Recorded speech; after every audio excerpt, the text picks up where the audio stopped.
नमस्कार, आप देख रहे हैं महाशक्ति एक्सप्रेस न्यूज चैनल। आज राष्ट्रीय शिक्षा नीति के ऊपर जो ये प्रेस कॉन्फ्रेंस है उसमें मैं अपनी बात की शुरुआत दो कहानियों से करना चाहूँ। पहली कहानी एक ऐसे बच्चे की है जो गुजरात में पैदा हुआ,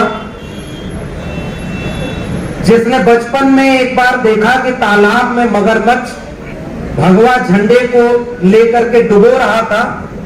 वो बच्चा तालाब में कूद करके मगरमच्छ से लड़ते हुए भगवा झंडे की रक्षा कर लेता। कुछ दिन बाद वो बच्चा स्टेशन पर चाय बेचता है और उसके बाद 35 साल की लंबी तपस्या पर निकल जाता है और फिर वो स्वयं सेवक बन करके इस देश का प्रधानमंत्री बने।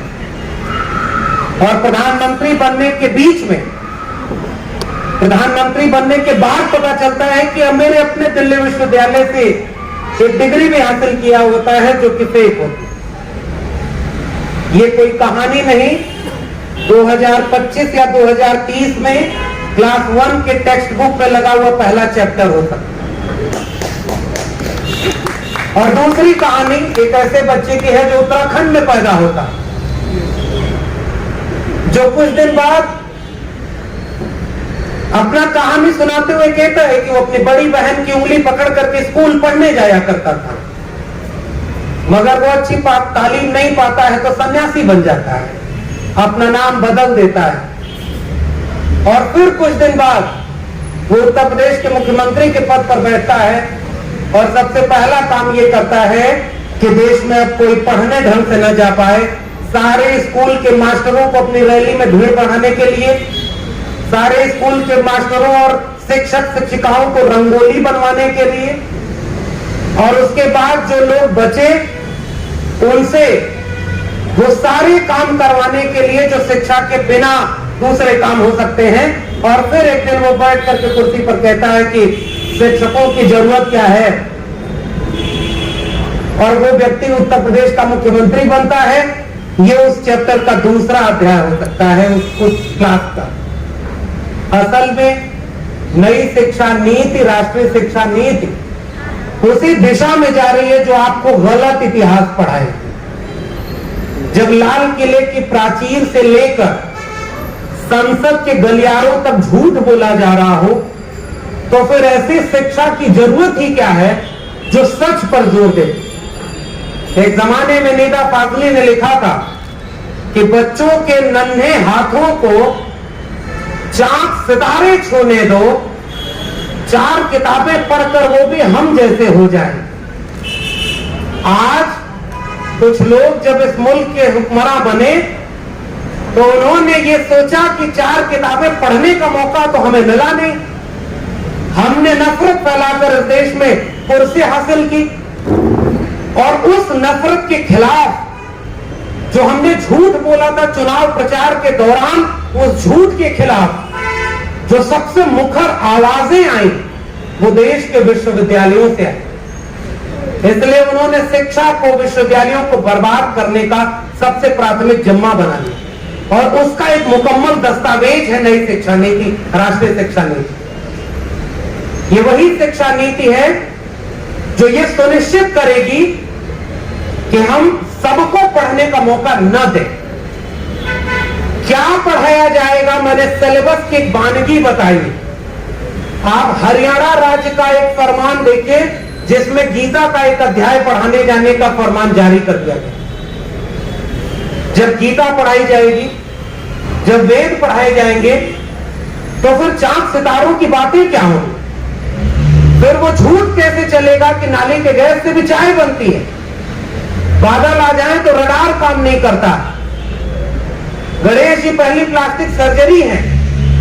असल में जो एजेंडा है एक मूर्खों की भीड़ जमा करने का, जिसे अचानक एक दिन समझाया जाए कि तुम्हारा धर्म खतरे में है, सड़क पर उतर करके हिंसा करनी। वो उत्तराखंड और हरिद्वार में जब धर्म सभा करें और ये कहें कि हमें लोगों को काटना भी पड़े तो हम काटेंगे हिंदू राष्ट्र बनाने के लिए, उस पूरे एजेंडे में अगर कोई बाधा है तो वो है शिक्षा। इसलिए शिक्षा के लिए एक मुकम्मल दस्तावेज लाया गया और इस दस्तावेज ने यह सुनिश्चित किया, मैं एक दो किस्से और सुनाऊंगा। प्रधानमंत्री ने कोविड काल में कुछ काम किए संसद को बाईपास कर, जिसमें से किसानों के 3 बिल आए। तो उस बिल के तुरंत बाद ऐसा नहीं था कि मंडियां बिक गई थी और एंकर मीडिया में बैठ करके जो लोग वो किसानों से पूछते थे कि कोई मंडी बिकी तो नहीं, आप क्यों आंदोलन कर रहे हैं।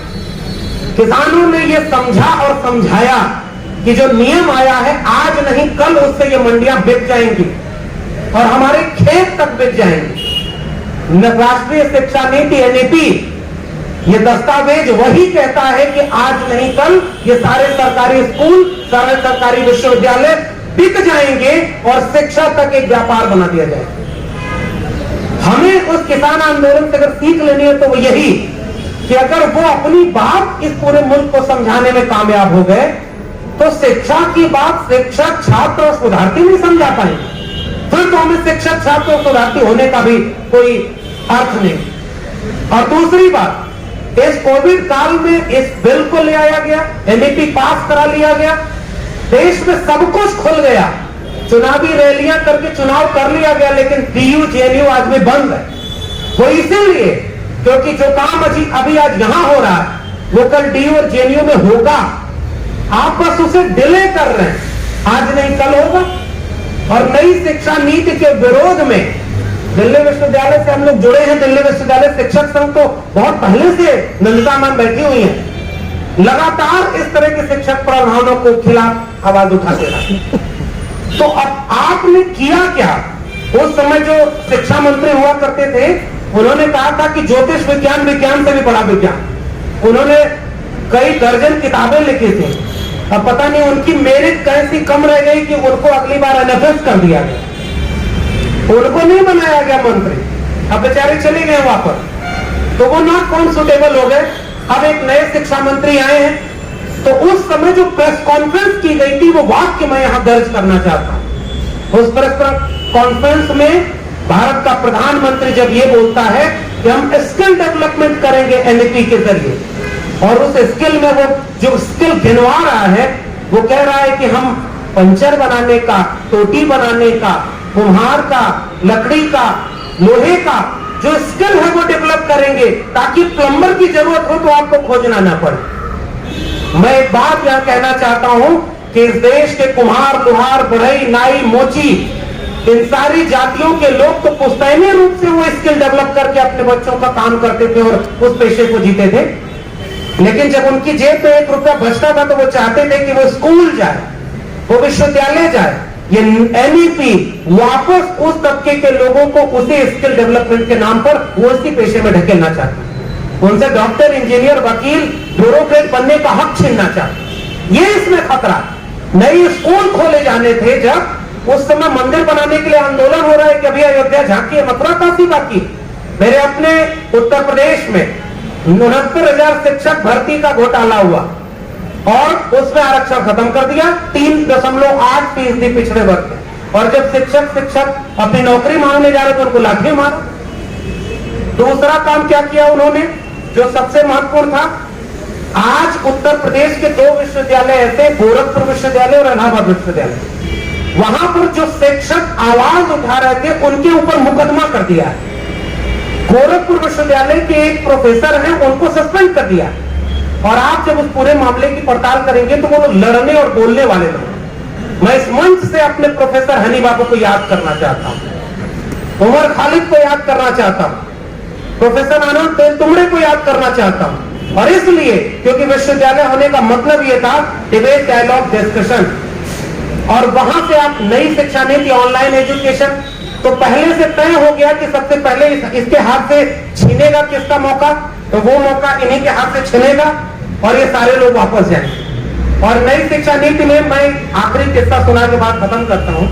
हम लोग ऐसे लगता है कि मोबाइल को पढ़ा रहे हैं। 2 किस्से हैं मेरी अपनी क्लास के। पहली तो ये बात बिल्कुल क्लियर है कि 50 लोग अगर उस क्लासरूम में है तो 25 आते हैं। और एक बार सोशल ऑडिट करिए कि वो 25 बच्चे जो क्लास ऑनलाइन नहीं ले पा रहे वो किस तबके थे। वो फर्स्ट जनरेशन लर्नर, वो अपने आप दूर हो गए, एक्सक्लूड हो गए। तो ये एक्सक्लूजन का एक जरिया है। एक बच्चे को मैंने कहा कि तुम माइक ऑन करके इस बात का जवाब दो, उसके पीछे से आवाज आ रही थी मशीन की। तो मैंने उससे पूछा तुम कहां हो, तो वो कह रहा है कि मैं फैक्ट्री में काम कर रहा हूं और यहीं से आपकी क्लास। वो आखिरी है जो यहाँ फैक्ट्री में काम करते हुए भी क्लास ले पा रहे, क्योंकि उसके बाद फिर कोई ऑनलाइन टीचिंग, ऑनलाइन एजुकेशन के लिए अपने बच्चों को नहीं भेजे। और दूसरा बच्चा हर 2 मिनट पे अपने माइक ऑन करके कोई न कोई सवाल का जवाब देने लगे। तो मैंने उससे पूछा कि तुम इतना क्यों बोल रहे हो, दूसरों को मौका दो। तो उस बच्चे ने कहा कि देखिए सर, मैं बहुत देर तक अगर मोबाइल लेके बैठा रहता हूं तो मेरी माँ को लगता है कि मैं पढ़ाई नहीं कर रहा, मोबाइल चला रहा हूं, इसलिए कोई ना कोई काम लगा देती है मुझे, इसलिए मैं बीच में बोलते रहता हूं ताकि उन्हें भी लगे कि मैं क्लास ले रहा। आप मजाक बना रहे हैं दरअसल पूरी शिक्षा व्यवस्था का। और इसके जरिए आपने जो ग्रेडेड ऑटोनॉमी की बात है इस मन से की गई होगी, आप एक नई वर्ण व्यवस्था लागू कर रहे हैं। ए ग्रेड के विश्वविद्यालय सबसे टॉप के इस वर्ण व्यवस्था में होंगे। वहां कौन पढ़ेगा, कौन पढ़ाएगा ग्रेडेड ऑटोनॉमी से, वो ए ग्रेड के विश्वविद्यालय। A++ वो सारे ऑटोनॉमस हो जाएंगे, बी ग्रेड, सी ग्रेड। मैं तो चिंता करता हूं कि उत्तर प्रदेश में जब राम राज्य आ गया है तो वहां का कौन सा विश्वविद्यालय A++ होगा। वहां तो इमारतें हैं, केवल शिक्षक है नहीं। तो वो जो ग्रेडेड ऑटोनॉमी थी और उसके जरिए जो एक्सक्लूजन था, 45,000 डिग्री कॉलेजों को बंद करके आप 15,000 डिग्री कॉलेज करने वाले, वहां पे स्कूलों को बंद करके मेटा स्कूल खोलने वाले। हमने सर्व शिक्षा अभियान के जरिए ये कोशिश की कि गांव के सबसे नजदीक में स्कूल हो ताकि सबसे कमजोर तबके के बच्चे भी स्कूल जाएं। और वहां मिड डे मील में जाति देख करके कि वो भोजन बनाने वाली की जाति दलित है और बच्चे खाना नहीं खा रहे हैं, उस जगह पर आप कल्पना कर सकते कि मेटा स्कूल में कोई पढ़ने जाए। विश्वविद्यालय और स्कूल बर्बाद किए जा रहे हैं ताकि मंदिर की लड़ाई मजबूती से लड़ी जा सके। इसलिए मेरी अपील है इस प्रेस कॉन्फ्रेंस के जरिए कि अगर आप किसी भी तरह से आइडिया ऑफ इंडिया को बचाना चाहते हैं, डॉक्टर अंबेडकर ने बॉम्बे लेजिस्लेटिव असेंबली में कहा था कि आप अपने बजट का सबसे बड़ा हिस्सा शिक्षा पर खर्च करिए और शिक्षा देना राज्य की जिम्मेदारी। ज्योतिबा फूले ने हंटर कमीशन के सामने जो रिप्रेजेंटेशन दिया था 1882 में, उसमें उन्होंने कहा था इस देश में अगर सबसे वंचित तबके को आप मुक्ति देना चाहते हैं तो उनको शिक्षित करिए और उसकी जिम्मेदारी शिक्षा की जिम्मेदारी राज्य की। आज वापस मनुस्मृति के देश में हमको ले जाने की कोशिश है और यह सबसे खतरनाक दस्तावेज एनईपी है। इसलिए किसानों के आंदोलन से सीख लेते हुए उससे बड़ा आंदोलन इस देश में नई शिक्षा नीति को बचाने के लिए खड़ा करना होगा, वरना इस गुनाह में हम इसलिए शरीक होंगे क्योंकि हम वो आखिरी पीढ़ी होंगे जो इस तरह के एजुकेशन सिस्टम का लाभ तो ले पाए थे लेकिन हम उसे बचाने में कामयाब नहीं। आपने मुझे बोलने का मौका दिया, बहुत बहुत शुक्रिया।